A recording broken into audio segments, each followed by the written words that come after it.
A few things about mental illness. 1. Bulimia is more than just a love-hate relationship with food.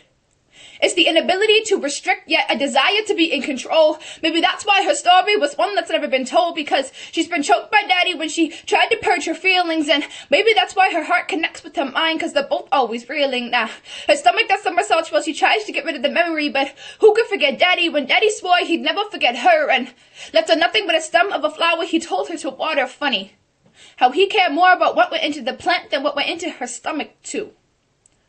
It wasn't long before the lack of control slowly drove her mad. Every day was walking on eggshells, and the voices in her head could never quiet themselves enough to let her breathe on her own. So what good was her inhaler when she didn't even want to breathe in the first place? 3. He touched me, oh, he touched me, and oh, the joy that floods my soul. And something happened, and now I know he touched me.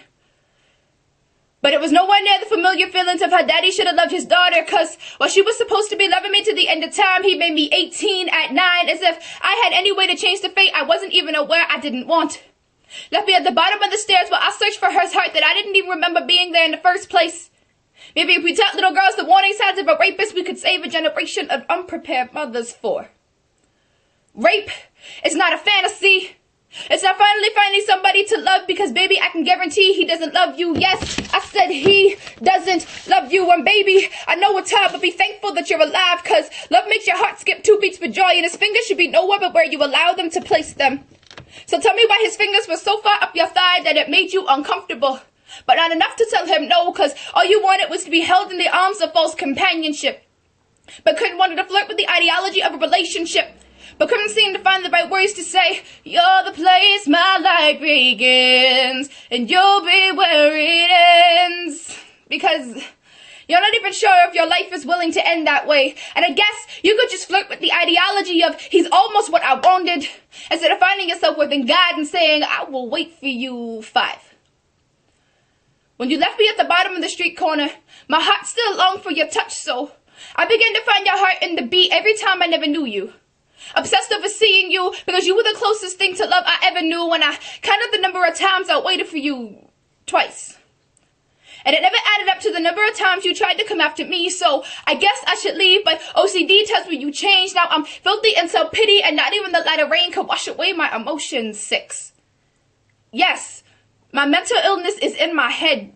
Where else would you expect it to be? But see, I'm not physically dying, so there can't be a need to take care of me. I guess we could just wait until we're in the war zone so you could call me crazy, but not look at the reason how you made me this way. Yes, bipolar is a chemical imbalance, but you don't poke the bear with the stick either. So what makes you think that it's appropriate to handle me like plastic utensils that you were only going to wash away anyway? 7. 1 in 5 of us will be diagnosed with a mental illness. That's 35% of the population, so if sociology is the only place where we can learn about stigma, I don't think that we're in any position to pass judgment. 8. I will never look down on somebody with a mental illness.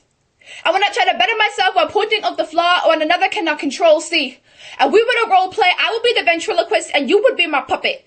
I'll be the reason why your lips are able to part with the confidence of Joseph.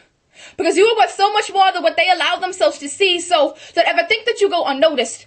Because I reckon that the beauty that is in you was not worthy to be seen by the rest of the world. 9.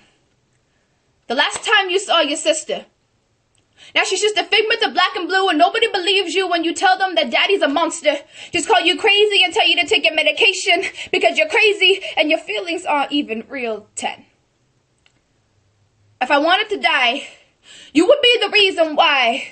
I don't exactly want to end my life. I want to erase all the pain that this life has to offer. I want to remember that I'm a poet from the age of 12, so I don't stand on this stage so that you can hear me speak. I stand on this stage so that you can see that though I'm not perfect, I'm still trying to weave my way through my flaws. See, we're all trying to make it out of these 4 walls, and baby, I promise you that it won't be too long, because I may not have everything, but I understand that high school is just a pathway to success. And I realize that blades and restrictions won't get me any closer. So these 10 things that I told you, be sure that they're real. I just know that you're hurting, but I'll make you this deal. Just make it through high school and I promise it gets better. So hold your hand in mine and baby girl, we'll make it together.